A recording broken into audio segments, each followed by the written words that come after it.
Sir ये है आपका रूम। सर अगर आपको खाने पीने की किसी भी चीज का ऑर्डर देना हो तो वो रहा फोन सर, नंबर 9 डायल कर दीजिएगा। Thank you.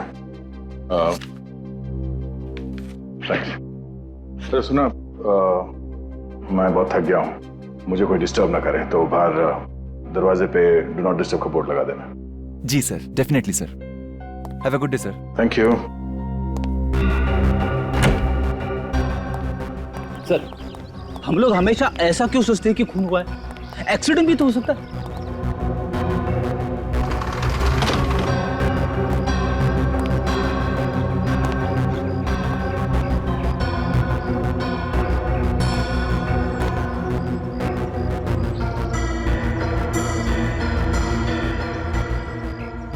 हमारे आने से पहले यहाँ की पुलिस भी तो 8-9 दफा छानबीन कर चुकी है ना।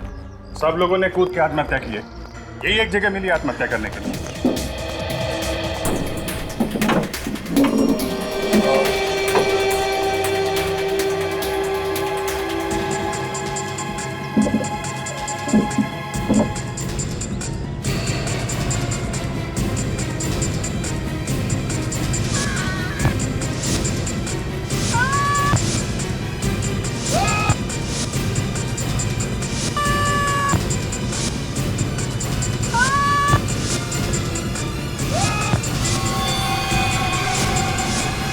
मुझे तो लगता है कमरे में आत्माएं घुस गई है। फिर भाई सर आत्मा कहती है कुछ जा, आदमी कुछ जाता है। फ्रेडी, अगर मैं थोड़ी देर तुम्हारे साथ और रहा ना, मैं खुद आत्मा बन जाऊंगा। दया, ये क्या कर रहा है? अरे दया, नीचे हटो। दया, दया, नीचे हटो, नीचे हटो। क्या कर रहे हो? होटल वालों को पता नहीं चलना चाहिए कि हम लोग कौन हैं। जल्दी चलो।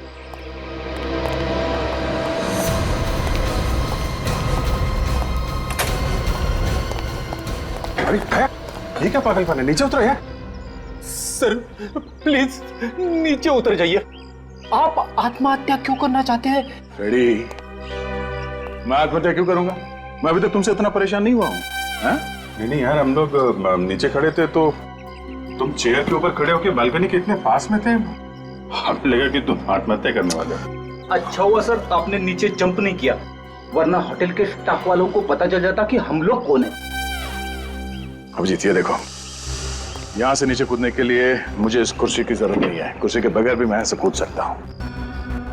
लेकिन अगर किसी और को नीचे फेंकना पड़े, वो भी इस तरीके से कि वो मुंह के बल गिरे, इसके लिए चेयर का इस्तेमाल करना पड़ेगा। ये निशान देखो, एक कुर्सी से लगा हुआ निशान है। ये कुर्सी यहाँ पर बार बार रखने से ये निशान आया है। आत्माएं चढ़ रही है कुर्सी पे।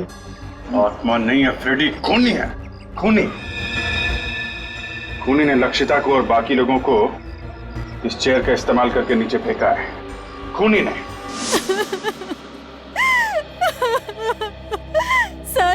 सर प्लीज मेरी मदद कीजिए। होटल ब्लू रॉबिन में मेरी बेटी का खून हुआ है, मगर कोर्ट घर की पुलिस ने इसे आत्महत्या करार कर दिया है। माया जी, आप चिंता मत कीजिए। अगर आपको लगता है कि ये आत्महत्या नहीं हत्या है तो हम हत्यारे को जरूर पकड़ेंगे, लेकिन पहले आप प्लीज पूरी बात बताइए। सर रात को 2 बजे होटल से फोन आया कि मेरी बेटी लक्षिता ने अपने कमरे से कूदकर सुसाइड कर लिया है।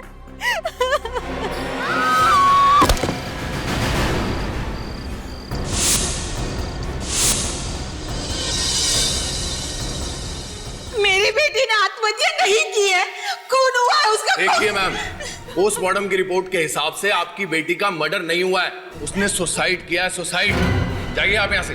मेहरबानी करके हमारे होटल में तमाशा करना बंद कर दीजिए। वैसे भी बहुत बदनामी हो चुकी है हमारे होटल की। मैंने कहा ना लक्षिता सुसाइड नहीं कर सकती, ये नहीं हो सकता। क्यों नहीं हो सकता मिसेस माया? सब लोग आपसे बार बार कह रहे हैं कि लक्षिता ने अपने होटल के कमरे से कूद के अपनी जान दे दी, फिर भी। सब लोग नहीं, 2 लोग, वो अमन और ईशान। आपको और पुलिस को उनकी बातों पर भरोसा है, मेरी बातों पर नहीं। मैं आप लोगों मिसेस माया, अब तो ये केस पुलिस ने भी बंद कर दिया। आप हमारा कुछ नहीं बिगाड़ सकती। मगर होटल के स्टाफ को और वहाँ के लोकल पुलिस को ऐसा क्यों लगता है कि आपकी बेटी लक्षिता ने बालकनी से कूद के अपनी जान दी? मुझे नहीं पता सर। तो पुलिस ने क्या एक्शन लिया? सर, पुलिस ने कोई एक्शन नहीं लिया। उनका कहना था कि मेरी बेटी लक्षिता ने आत्महत्या की है, लेकिन मेरा दिल कहता है मेरी बेटी कभी आत्महत्या नहीं कर सकती। रात को 11 बजे उसने मुझसे फोन पे बात भी की। वो बहुत खुश थी सर, वो एकदम ठीक ठाक थी। सर, ये देखिए सर, होटल ब्लू रॉबिन में ऐसे और 8 आत्महत्या के केसेस हुए और हर बार कमरा नंबर 303 की बालकनी में से कूद के आत्महत्या की गई है। नहीं सर, सर वो लोग झूठ बोल रहे हैं। उन लोगों ने सच जानने की कोशिश ही नहीं की थी। उन 2 लड़कों से ठीक से पूछताछ भी नहीं की जो मेरी बेटी की मौत के चश्मदीद गवाह थे। देखिए, लक्षिता के बारे में जो भी कुछ मालूम था हमने आपको सब बता दिया। हाँ आंटी प्लीज, अब उसके बारे में हमसे और कोई सवाल मत पूछिए।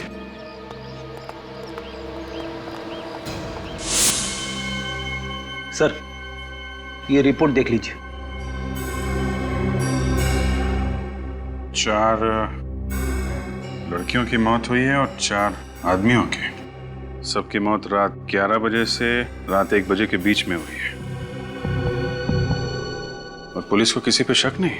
हाँ सर, उनका कहना है कि लक्षिता की तरह बाकी 8 लोगों ने जब कमरा नंबर 303 की बालकनी में से कूद के आत्महत्या की तब कमरे में और कोई नहीं था। पूरा कोटघर उस होटल की बालकनी को भूतिया बालकनी कहता है। अगर उस होटल में ये सब हो क्या रहा है, ये तो पता लगाना पड़ेगा दया। 9 अलग अलग लोगों ने एक ही कमरे की बालकनी से कूद के आत्महत्या क्यों की? आखिर ऐसा है क्या उस बालकनी में? इस कमरे में बहुत बड़ा राज छिपा हुआ है। होटल के स्टाफ को और होटल के मालिक को सब पता होगा ये सब क्यों हो रहा है। जब नीचे रिसेप्शन में मैंने यही कमरा मांगा तो होटल का मालिक रेयांश और बाकी के स्टाफ मेंबर्स का चेहरा एकदम फीका पड़ गया था। हम लोग यहाँ करीब 1 हफ्ते रहेंगे। हमने यहाँ पास वाले केंद्र में औरतों की सुरक्षा और शिक्षा के लिए एक अभियान का आयोजन किया है। बहुत अच्छा काम कर रहे हैं आप लोग। हाँ वो तो है। आप मेरा नाम रेयांश है, मैं इस होटल का मालिक हूँ और ये मेरे मैनेजर हैं समर्थ। ये पर्सनली आपकी जरूरतों का ध्यान रखेंगे और आपको यहाँ कोई प्रॉब्लम नहीं होगी। सर, पीछे वाली विंग में आप लोगों के लिए रूम्स रेडी कर दिए गए। पीछे वाली विंग में एक दुविधा है। हम चाहते हैं कि पीछे वाले विंग में नहीं बल्कि आगे वाले विंग में कमरा मिल जाए तो। आगे वाले विंग में हाँ, और अभी टॉप फ्लोर हो तो और भी बेहतर। टॉप फ्लोर सर, वो एक्चुअली वो तो सकता है, लेकिन कोई दिक्कत है तो कोई बात नहीं परितोष, हम कहीं और होटल में चेक इन कर लेते हैं। नहीं नहीं सुदर्शन जी, दूसरे होटल में क्यों जाएंगे? ये है ना मालिक जी, रेयांश जी, आप देखिए ना, इनके पसंद का कमरा दीजिए ना इनको। ठीक है, बस तो प्रॉब्लम क्या है? आप हमें कमरा दिखा दीजिए, जो पसंदीदा कमरा है वो हम चुन लेंगे। ठीक है सर। सर 1 मिनट, कुछ सर अब क्या करें? देखो 1 लाख का सवाल है, ठीक है ना, और वैसे की वैसे ही बहुत जरूरत है हमें इस टाइम पे। कमरा दे देते हैं, बाकी इनकी किस्मत। ओके सर, ठीक है, चलो चलो चलो। और सुनो, ये सर को रूम्स दिखा दो। Okay sir. ये सामान ले लीजिएगा। जी सर। ये संभाल के संभाल के।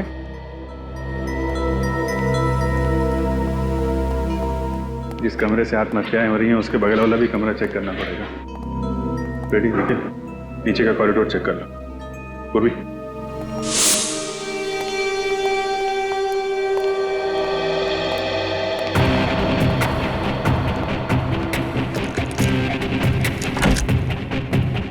ध्यान से देखो, इस कमरे से बगल वाले कमरे में जाने का कोई खुफिया रास्ता है?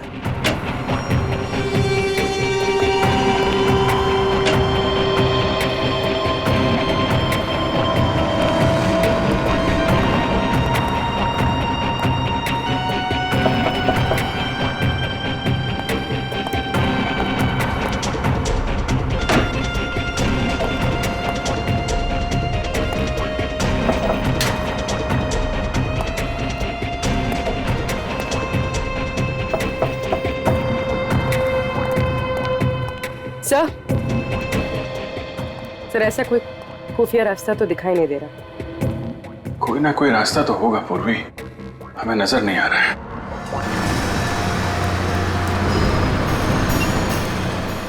अरे भाई साहब, लोकेश लौकी आप ही हैं? जी साहब, लौकी मैं हूँ। जब होटल रॉबिन ब्लू में लक्षिता ने जान दी थी तो उस वक्त तुम वहाँ मौजूद थे? आप लोग कौन? हम लोग सीआईडी से हैं। हमारे सवालों का सही सही जवाब दो। लक्षिता मैडम ने होटल का कमरा नंबर 303 से कूदकर अपनी जान दी। पुलिस वाले ने यही रिपोर्ट दी, होटल वाला सब जानते हैं। अच्छा ये बताओ, जब लक्षिता की मौत हुई 2 लड़के होटल की लॉबी में अपने दोस्त को ढूंढते हुए आए थे, जानते हो उन 2 लड़के? जी साहब, मैं जो जानता हूँ सब सच सच बताता हूँ साहब। वो दोनों लड़के का नाम अमन और ईशान है। दोनों दीपी बाई कॉलेज में पढ़ते हैं साहब। ये दीपी बाई कॉलेज कहाँ है? ये 10 नंबर रोड पर है। तुम इन दोनों को जानते कैसे? वो दोनों होटल के कॉफी शॉप में अक्सर कॉफी पीना आया करते थे। उस दिन वो लोग ने शराब भी पिया था और लक्षिता मैडम के साथ कुछ अनबन भी हुई थी। ठीक है, सीआईडी तुमसे पूछताछ करने आई थी, ये बात अपने तक ही रखना, समझ गए? एक्सक्यूज मी, आप यहाँ पे ईशान और अमन कहाँ बैठे हो? तुम्हारा दिमाग खराब हो गया ईशान? अरे ऐसे कैसे कोर्ट घर छोड़ के चले जाएं? एक्सक्यूज मी, यहाँ पे ईशान और उसका दोस्त बैठे हैं? पता नहीं। सच सच बताओ, मुझसे क्या छुपा रहे हो तुम? अमन, मैं तुमसे कुछ भी नहीं छुपा रहा हूँ। जो कुछ भी हुआ हमारे सामने हुआ। हमारे सामने से विकी होटल से गायब हो गया। ईशान और अमन कहीं बैठे हैं क्या? इसका मतलब समझते हो तुम? मैं तो समझता हूँ, पर शायद तुम नहीं समझते हो कि ये बात कितनी सीरियस है। कल से खुद चुप चुप बैठे हुए हो, मुझे भी चुप रहने को कह रहे हो। एक्सक्यूज मी, ये ईशान और अमन कहीं बैठे हैं क्या यहाँ पे आसपास? जी वहाँ पर। वो सामने उस टेबल पर? जी। उसके माँ बाप को फोन करने से मना कर रहे हो, पुलिस में रिपोर्ट लिखाने को मना कर रहे हो, क्यों? क्योंकि मैं जो भी कुछ कर रहा हूँ हमारी भलाई के लिए कर रहा हूँ, भलाई के लिए। समझ रहे हो कि तुम? बिलीव करो मुझ पे। क्या बिलीव करूं मैं तुम पर?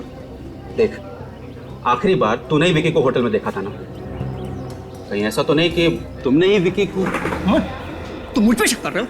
वैसे शक तो हमें तुम दोनों पे ही है। आप लोग कौन है? हम लोग सीआईडी से, और ये जानना चाहते हैं कि विकी के गायब होने की बात तुमने पुलिस से छुपाई क्यों? सर मुझे कुछ नहीं पता सर। मैं और अमन उस वक्त विकी का इंतजार करते रहे और जब वो नहीं आया तो हम लोग घर चले गए। ईशान सर विकी के पीछे पीछे होटल के कमरे तक गया था। वैसे किसे क्या डायलॉग बोलना है तुम लोग ने रिहर्स नहीं किया? ये कुछ और बोल रहा है, तुम कुछ और बोल रहे हो। हाँ? सच सच बताओ कि हुआ क्या था, वरना सबके सामने से तुम्हें घसीटते हुए ले जाएंगे। देखो, हमें अच्छी तरह से पता है कि लक्षिता के साथ छेड़छाड़ की है तुम लोगों ने, लेकिन अगर तुम दोनों निर्दोष हो तो सच्चाई छुपाने की कोशिश मत करो, वरना तुम दोनों के दोनों कॉलेज से रेस्टिकेट कर दिए जाओगे। मैं नहीं सर, ये कल रात से कुछ छुपा रहा है सर, मुझे भी नहीं बता रहा है। इसी ने आखिरी बार विकी को देखा था सर। हाँ सर, मैं विकी के पीछे गया था। जब मैं, अमन और विकी उस रात होटल ब्लू रॉबिन पहुंचे तो हम तीनों ने बहुत पी रखी थी सर।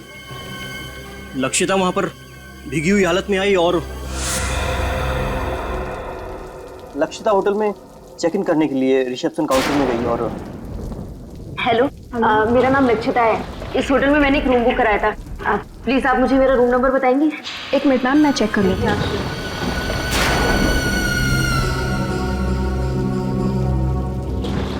सॉरी मैम, हम वो रूम आपको नहीं दे सकते। मैंने आपके होटल में रूम बुक कराया था। प्लीज आप फिर से देखिए। मैम उस रूम में काम चल रहा है। आपके होटल में कुछ भी काम चल रहा हो, ये मेरी प्रॉब्लम नहीं है। आपके होटल में मैंने रूम बुक कराया था और इसके लिए मैंने आपको एडवांस भी दिया था। अब मुझे मेरा रूम चाहिए बस। मैम आप यहाँ लॉबी में ही वेट कर लीजिए, सुबह तो कोई ना कोई रूम खाली हो जाएगा। क्या? यहाँ इस भीगी हुई हालत में इनके साथ? इन्होंने तो शराब पी रखी है। इनके साथ मैं सुबह तक इस लॉबी में बैठने वाली नहीं हूँ। कैसे कैसे लोगों को आप अपने होटल में आने देते हैं? देखिए सर, आप कैसे कर रहे हैं अपने क्लाइंट के साथ? मैंने ऑलरेडी एक रूम बुक कराया था और आप बोल रहे हैं उसमें रिपेयरिंग का काम है। मैम, मेरा नाम समर्थ है, मैं इस होटल का मैनेजर हूँ। क्या प्रॉब्लम है? सर, मिस लक्षिता को जिस विंग में रूम दिया था उस विंग में काम चल रहा है। ओह, तो दूसरी विंग में कोई रूम खाली? विंग बी में एक रूम है पर वो सुबह खाली होगा, तब तक इन्हें यही लॉबी में वेट करना होगा। वो मैं हरगिज करने वाली नहीं हूँ। अगर आप लोगों को प्रॉब्लम थी तो आपको मेरी बुकिंग एक्सेप्ट ही नहीं करनी चाहिए थी। Relax ma'am. मैम ओफो, शहर में मैं किसी को नहीं जानती हूँ। सर वो ए विंग में 3rd फ्लोर पे वो रूम था ना, क्या नंबर था उसका? तो ठीक है ना, आप वो रूम मुझे दे दीजिए प्लीज सर। प्लीज सर थोड़ा सा जल्दी कर दीजिए, मैं ऑलरेडी पूरी भीगी हुई हूँ। एक काम करो, बेल बॉय को कॉल करो और मैं एक बार सामान रूम में शिफ्ट करवाओ, जब तक अब ये फॉर्मेलिटीज कंप्लीट या कर श्योर दीजिए। Sure sure.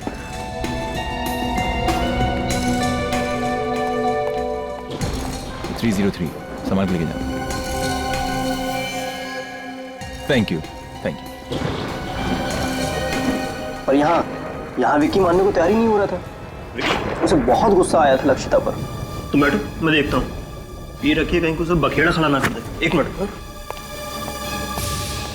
उसे रोकने के लिए मैं उसके पीछे गया था, मगर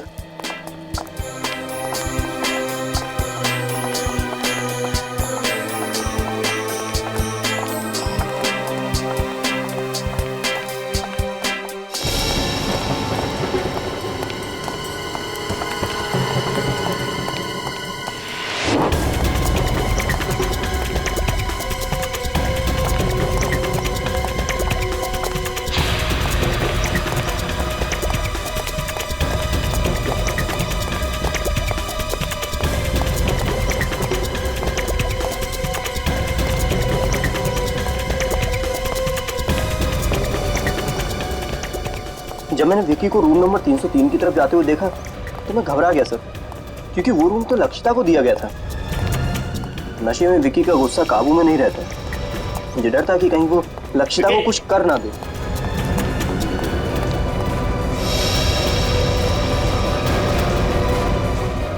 विक्की, विक्की! आप यहाँ क्या कर रहे हैं? आप तो हमारे होटल के गेस्ट नहीं हैं। आप प्लीज लॉबी में चले जाइए, प्लीज चलिए। होटल के स्टाफ को विक्की के बारे में कुछ भी नहीं पता है। बस मन में प्रार्थना करने लगा कि विक्की लक्षिता पर हाथ ना उठाए, और चुपचाप वापस लॉबी में आ गया। चलो, बहुत हो गया। कहाँ रह गया यार ये?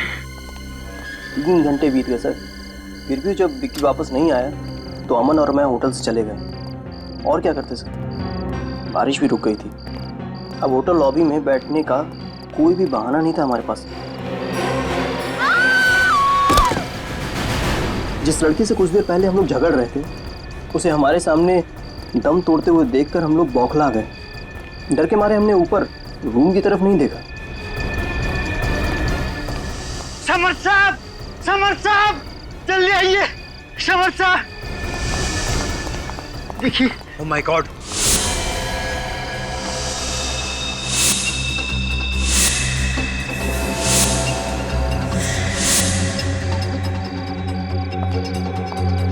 ओह नो, फिर से एक और मौत।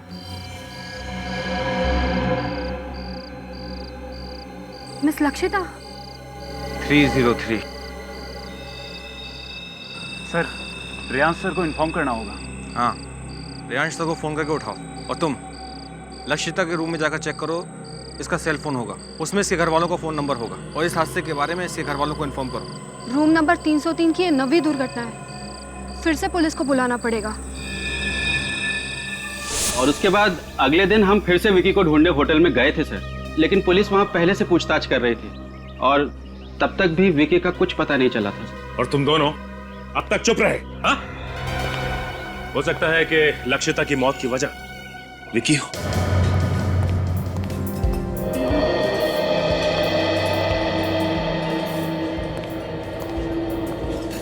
हो ना हो ये विकी इसी होटल में। अगर ऐसा है तो होटल के स्टाफ ने कहीं ना कहीं कभी ना कभी तो विक्की को देखा ही होगा ना। अगर ये विकी मिल गया तो सारी कहानी का पता चल जाएगा। ये भी तो हो सकता है दया, लक्षिता के साथ जो कुछ हुआ हो विक्की ने देख लिया हो सकता है, और यहाँ के स्टाफ ने उसे पकड़ के ठिकाने लगा दिया होगा। चुप, सुन, हमें विक्की को ढूंढना है और हम पर किसी को शक नहीं होना चाहिए, समझे सर?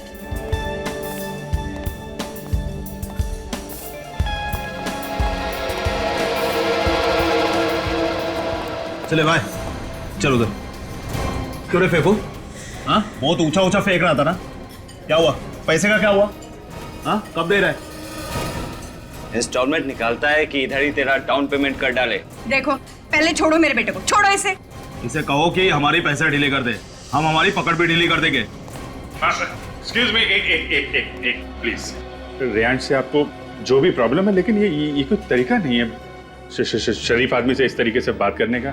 शरीफ, बहुत देख ली इसकी शराफत। देखिए माँ जी, अपने बेटे को कहिए कि हमारे पैसे जल्दी से जल्दी चुका दे, वरना इस जगह को ताला लगने में थोड़ा भी टाइम नहीं लगेगा, समझा? चले छोड़ो।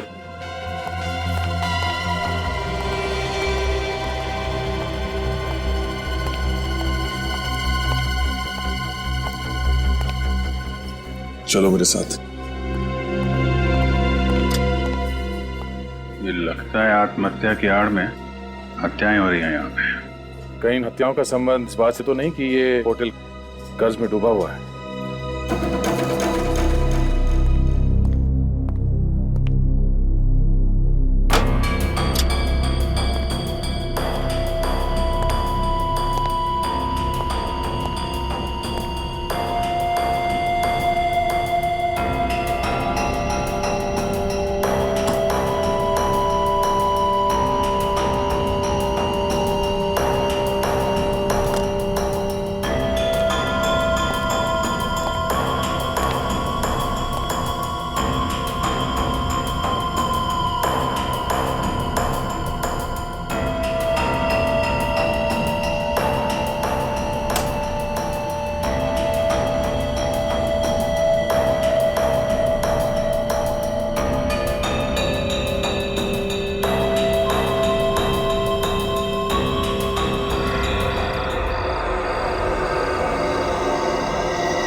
विकी उस दिन से इसी होटल में, लेकिन होटल वालों को पता ही नहीं। ऐसा तो नहीं कि विकी का भी मर्डर हो गया? सर मुझे तो लगता है कि इन्होंने विकी की लाश को इस होटल के बाहर के ठिकाने लगा दिया।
आओ। Yes sir. अरे क्या कर रहा है ये? दया, क्या कर रहे हो?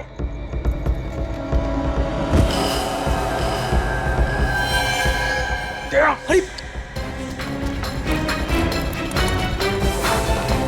निखिल, क्या हुआ सर? दया के कमरे के मास्टर की दो जल्दी।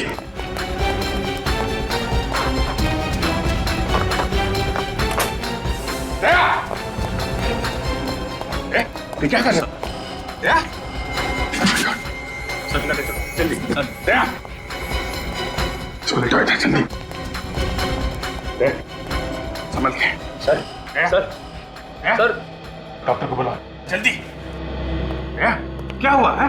सर लगता है सर को कोई नशीली दवा दी गई है। मगर वो आदमी अंदर आया कहां से?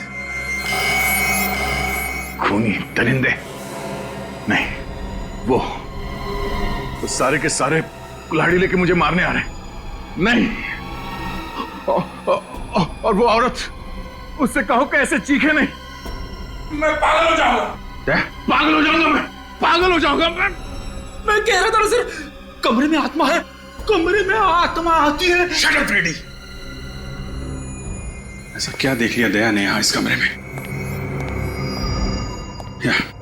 आइए डॉक्टर साहब आइए आइए। डॉक्टर प्लीज जल्दी देखिए। मेरे दोस्त को भ्रम हो रहा है कि कई लोग इसे मारने आए थे। मैं अभी चेक करता हूँ।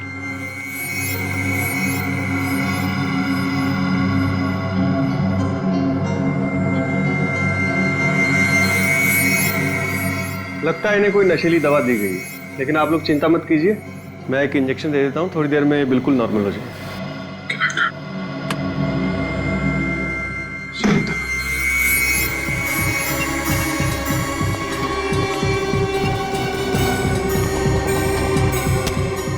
ये तो बंद है। मेरी एक बात समझ में नहीं आ रही है कि जिस होटल के आधे से ज्यादा कमरे बंद हैं, यहाँ तक कि पेंट्री शॉप और स्टोर रूम भी बंद है, उसमें इस लॉन्ड्री रूम का बंद होना कुछ अजीब सा लग रहा है। काम करता हूँ। एक्सक्यूज मी सर, क्या मैं आपकी मदद कर सकता हूँ? अरे वो आधे घंटे से हम लोग रूम सर्विस को कह रहे हैं कि रूम नंबर 321 में कोई बेडशीट चेंज करने आ जाए। सर ये तो लगभग 3 दिनों से जाम पड़ा है। मैं दूसरे विंग से बेडशीट भिजवाता हूँ। प्लीज थोड़ा जल्दी कीजिए। Okay okay sir. सर 3 दिन पहले तो लक्षिता की मौत हुई थी। एक काम करते हैं, अंदर चलते हैं, सब पता चल जाएगा। अब कैसा लग रहा है दया तुम्हें? क्या हुआ? तुम सब लोग यहाँ कैसे? दया तुम नीचे कूदने वाले थे। I mean, कोई तुम्हें खिड़की से नीचे फेंकने की कोशिश कर रहा था। हम लोगों ने नीचे से देखा और चिल्लाए तो शायद वो आदमी भाग गया, लेकिन हुआ क्या था यहाँ इस कमरे में? अजीत, मैं इस कमरे में 10:40 में आया और अंदर आके मैंने पहले ये दरवाजा अंदर से बंद किया, फिर उसके बाद मैंने ये लाइट स्विच ऑफ कर दिए और यहाँ बेड पे लेटा हुआ था कि अचानक मेरा सर घूमने लगा। ऐसे लगा जैसे इस तरफ से बहुत सारे लोग कुल्हाड़ी लेके मुझे मारने आ रहे हैं। उसके बाद शायद मैं बेहोश हो गया। अगर अभिजीत, अगर मैं बेहोश था तो खुद अपने आप उस चेयर पे नहीं चढ़ सकता था। इसका मतलब है कोई और यहां इस कमरे में आया था। हाँ दया, मगर निखिल बाहर पहरे पे था तो आदमी अंदर आया कैसे? और हमारे आने से पहले वो भागा कहां से? दरवाजा तो अंदर से बंद था।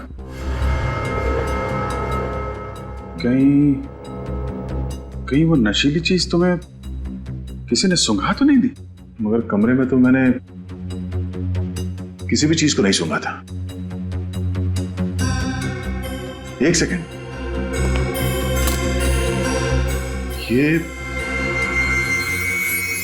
जब मैं डिनर करने कमरे से बाहर गया उस वक्त ये मशीन कमरे में तो थी नहीं, और जब वापस आया उसके बाद भी मैंने किसी रूम सर्विस वाले को नहीं बुलाया, तो फिर ये मॉस्किटो रिपेलेंट कमरे के अंदर आया कहां से?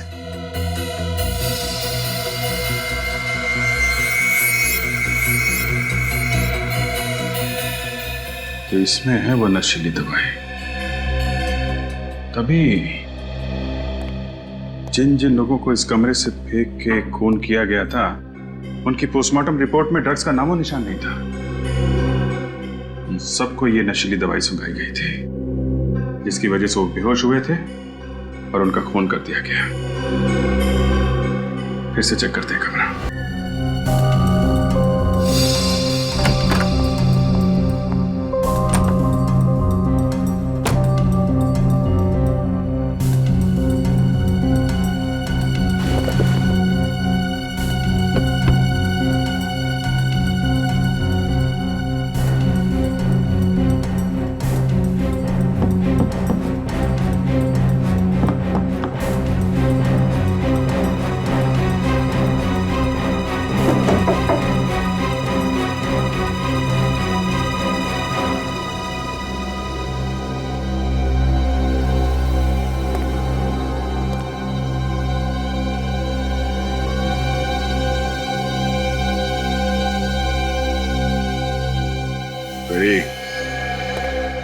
ये देखो प्रोजेक्टर, इसमें है तुम्हारी वो आत्मा। प्रोजेक्टर में आत्मा? हाँ, इसमें वो इमेजेस लोडेड है जो मुझे दीवार पे दिखी थी, और 3D इमेज होने की वजह से मुझे लगा कि वो इमेजेस जिंदा है जो मेरी तरफ मुझे मारने के लिए आ रही है। सर, ये प्रोजेक्टर रिमोट कंट्रोल के जरिए इस कमरे के बाहर से भी ऑपरेट हो सकता है।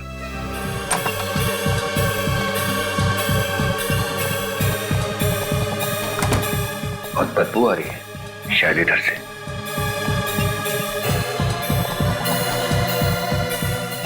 माय गॉड, ये क्या?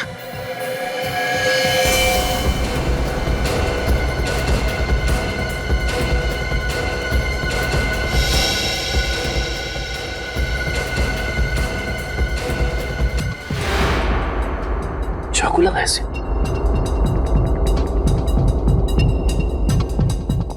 एक काम करो, अभिजीत सर को फोन करो।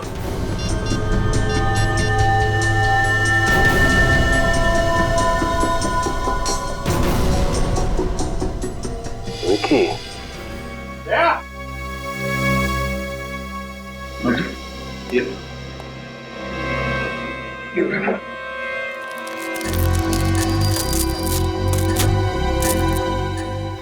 ये देखा, ये है वो खुफिया रास्ता है जहां से वो खूनी इस कमरे में आता जाता था।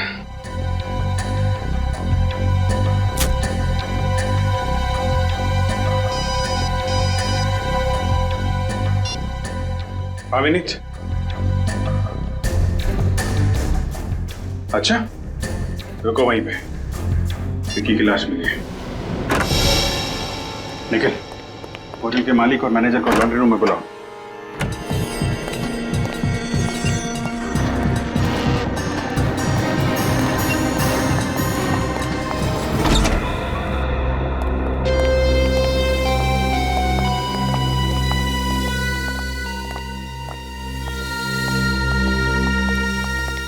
ओह माय गॉड! अरे अरे, कोई पुलिस को बुलाओ यार। रिलैक्स मिस्टर रेयांश, सीआईडी की पूरी टीम है यहाँ पे। सीआईडी? लेकिन आप लोग तो... देखिए, हम लोग ना तो एनजीओ से हैं, ना ही मेरा नाम परितोष है। हम सब लोग सीआईडी से हैं। मगर आप सबने हमसे अपनी पहचान क्यों छुपाई? रूम नंबर 303 में लक्षिता और बाकी के 9 लोगों की मौत हुई है। उसी की तहकीकात करने के लिए हमें अपनी पहचान छुपानी पड़ी, और वो खून कैसे हो रहे हैं इसका पता लगा लिया हमने। सर, गले पे उंगलियों के निशान है सर, ग्रीस लगा हुआ है। सर, इस ग्रीस की वजह से खूनी के फिंगरप्रिंट्स, ये देखिए, इसके गले पे साफ दिखाई दे रहे हैं। मतलब जब इस विकी का खून हुआ तब खूनी के हाथ में ग्रीस लगा हुआ था। हो सकता है यहाँ आने से पहले उसकी कार खराब हो गई हो और उसने खुद ही कार रिपेयर करने की कोशिश की हो। क्या उस रात आप में से किसी की या किसी होटल गेस्ट की गाड़ी खराब हुई थी? देखिए, चुप रहने से कोई फायदा नहीं है। खूनी की उंगलियों के निशान विक्की के गर्दन पे छप चुके हैं। आप सबके फिंगरप्रिंट से मैच करके देख सकते हैं हम लोग, समझे आप? सर, कल तो मेरी गाड़ी खराब हुई थी, लेकिन वो मैंने नहीं, केतन ने रिपेयर की थी। सर, केतन ही तो इस रूम का इंचार्ज है और पिछले 2-3 दिनों से इस रूम के लॉक के रिपेयर की बात को टाल रहा था। बुलाओ इस केतन। बुलाओ केतन। तो वो तो होटल में नहीं है। अच्छा, तो फरार होने की तैयारी में होगा ये। लेकिन सर कोटगढ़ में तो ना ही कोई एयरपोर्ट है और ना ही कोई रेलवे स्टेशन। बस स्टैंड तो है। हाँ सर, बस स्टैंड तो है, लेकिन उससे इस टाइम कोई बस नहीं मिलेगी, क्योंकि कोटगढ़ से सबसे पहली बस सुबह 9:30 बजे ही निकलती है। सुबह 9:30 बजे? और सुबह होने में ज्यादा देर है नहीं।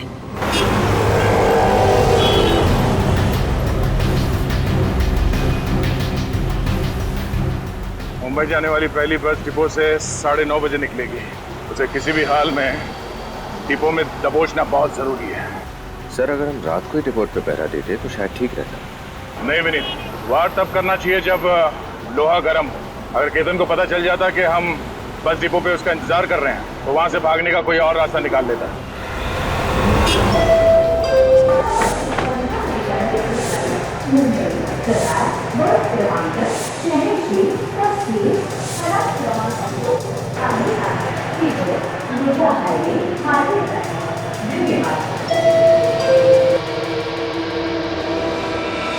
तुम और यहाँ?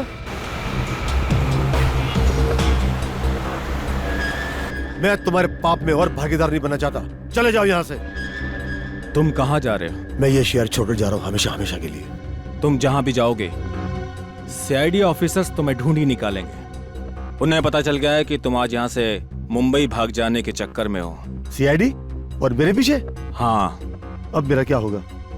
देखो, तुमने मेरी बहुत मदद की है। मैं तुम्हारा कर्ज उतारना चाहता हूँ। मुझे कर्ज उतारने का एक मौका दो।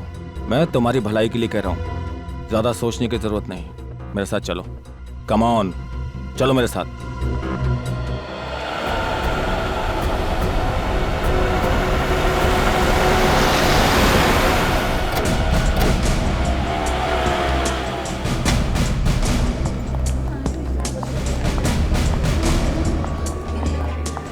एक्सक्यूज मी, आपने ये आदमी को देखा है कहीं?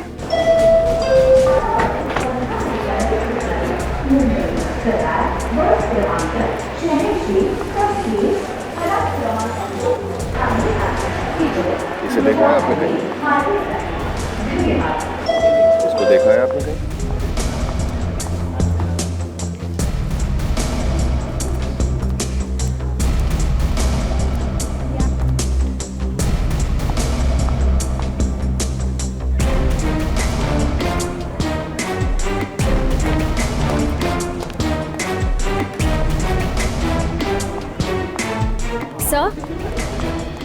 सर, केतन को यहाँ किसी ने नहीं देखा। नहीं विनीत, यहाँ आते जाते सभी यात्रियों पर कड़ी नजर रखो। हो सकता है वो यहाँ से भेज बदल के भागने के चक्कर में।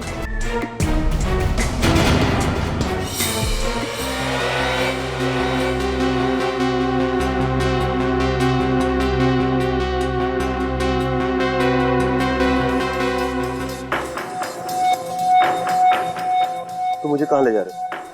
आखिर यहाँ से बचकर भागने का प्लान क्या तुम्हारा? मौत। मौत? किसकी मौत? तुम्हारी मौत। आखिर ऐसे कब तक भागते रहोगे? मैं तुम्हारी इस दौड़ को ही खत्म कर देता हूँ। हर क्राइम में तुम मेरे साथ रहे हो। तुम मेरे सच्चे साथी हो। तुमसे बिछड़ने का मुझे बहुत दुख होगा। मतलब ये है।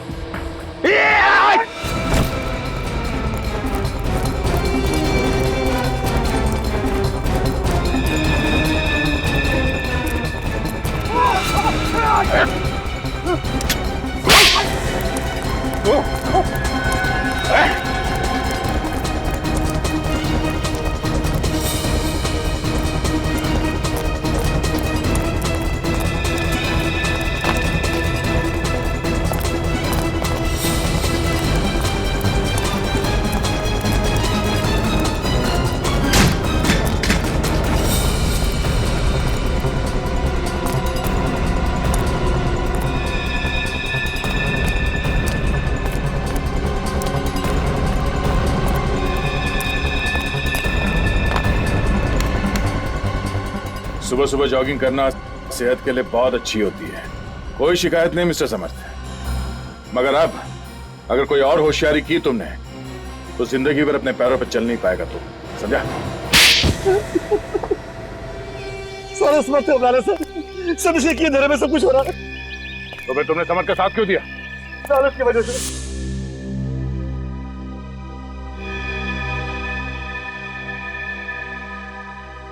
इसने मुझे 10% का पार्टनर बनाने का वादा किया था। मिस्टर समर्थ, तुम तो होटल ब्लू रॉबिन के मैनेजर थे, हाँ? होटल की सारी जिम्मेदारी तुम्हारी थी, तो फिर तुमने ये सब क्यों किया? सच तो यह है कि होटल ब्लू रॉबिन मेरा है। मैं उस होटल का असली मालिक हूँ। क्या? हाँ, रेयांश के पिताजी ने मेरे पिताजी के साथ बेईमानी करके वो होटल अपने नाम पर करवा लिया था और मैं जानता था कि वो होटल कभी भी मुझे नहीं मिलेगा, लेकिन मैं अपना बदला तो ले सकता था। इसीलिए मैनेजर बनकर तुम उसी होटल में नौकरी कर रहे थे?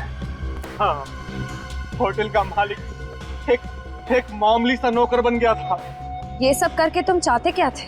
मैं चाहता था कि वो होटल बंद हो जाए। जैसे वो होटल मुझसे छीना गया है, वैसे ही रेयांश और उसके परिवार से भी छीना जाए। अब वही होगा। 10 मौत हुई है वहां, 10। अब रेयांश और उसका परिवार वैसे भी कर्जे में डूबा हुआ है और वो कर्जा चुकाने के लिए अब उस होटल का कब्जा बहुत जल्दी उन्हें छोड़ना पड़ेगा।